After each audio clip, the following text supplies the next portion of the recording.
যদি আমি বলি আমার রাসূল কেমন ছিলেন, তিনি ছিলেন মধ্যম আকৃতির, তিনি না লম্বা না খাটো।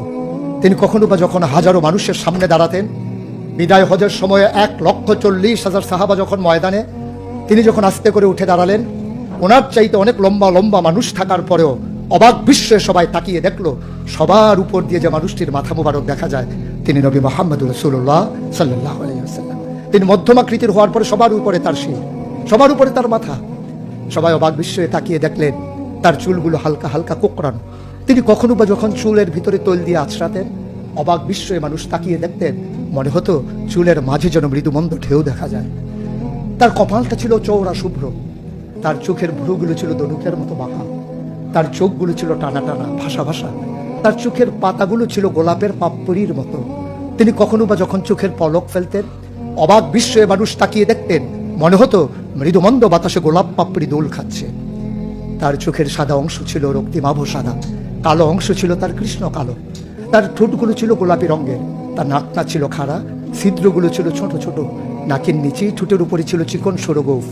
তিনি কখনো বা যখন মুচকি হাসতেন, তার গোলাপি রঙের ঠোঁট দুটো যখন একটু ফাঁক হয়ে যেত আর দাঁতগুলো যখন বের হয়ে যেত, মানুষ অবাক বিস্ময়ে খুঁজত কোথাও যেন বিজলি চমকিয়েছে। তিনি যখন প্রচন্ড গরমের মাঝে ঘেমে সিক্ত হতেন, কপালে তার মুক্তার দানার মতো ঘাম জমে যেত, তিনি যখন দৌড়ে দৌড়ে তার বিবিদের ঘরে যেতেন, আমাদের মায়েদের ঘরে, আল্লাহ রাসূল সাল্লাল্লাহু আলাইহি সাল্লাম ঘরে ঢোকার পরে মায়েরা দেখতেন কপালের মাঝে মুক্তার দানার মতো বিন্দু বিন্দু ঘাম জমে আছে। মায়েরা বলতেন, গুস্তাকি মাফ কর দিজিয়ে, বেয়াদবি মাফ করবেন, আপনি চুপটি করে একটু বসুন। নবীকে বসিয়ে ওরা ছোট্ট শিশি খুঁজে বের করতেন, অতি যত্নে পরম আদরে তার কপালের ঘামগুলো তারা শিশির ভিতরে ভরে মুখ বন্ধ করে রেখে দিতেন। ঈদ যখন আসতো, বিয়ে যখন হতো, জমানো ঘাম তারা আতর হিসেবে ব্যবহার করতেন। এ নবী তো সে নবী, হেঁটে গেছেন 1 মাস আগে রাত পথ ধরে, যাওয়ার পরে তিনি তো চলেই গেছেন। 1 মাস পরে যখন আবার ওই পথ মারিয়ে কোনো এক সাহাবা যাচ্ছেন, স্থানীয় বাসিন্দা যারা রাস্তার কিনারে যাদের ঘর, তাদেরকে ডেকে বললেন, ভাইরা এ পথ দিয়ে কি আমার নবী হেঁটে গেছে কখনো? বলেছে, সে তো 1 মাস আগের কথা, তুমি বুঝলে কেমনে?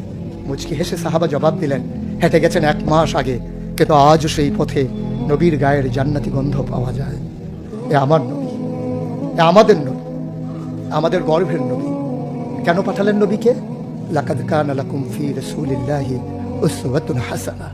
তিনি মডেল, তিনি আইডল, তিনি আইকন, তিনি অনুপম আদর্শ, তিনি আমাদের জন্য উসওয়াতুন হাসানাহ। তিনি পথ দেখিয়েছেন কেমন করে একটা ছেলে তার মায়ের কাছে ভালো সন্তান হতে পারে। তিনি আঙ্গুল দিয়ে দেখিয়ে দিয়েছেন কেমন করে কোনো এক স্ত্রীর কাছে ঈর্ষণীয় স্বামী হওয়া যায়। তিনি আচরণ করেছেন মা আয়েশার সাথে এমন,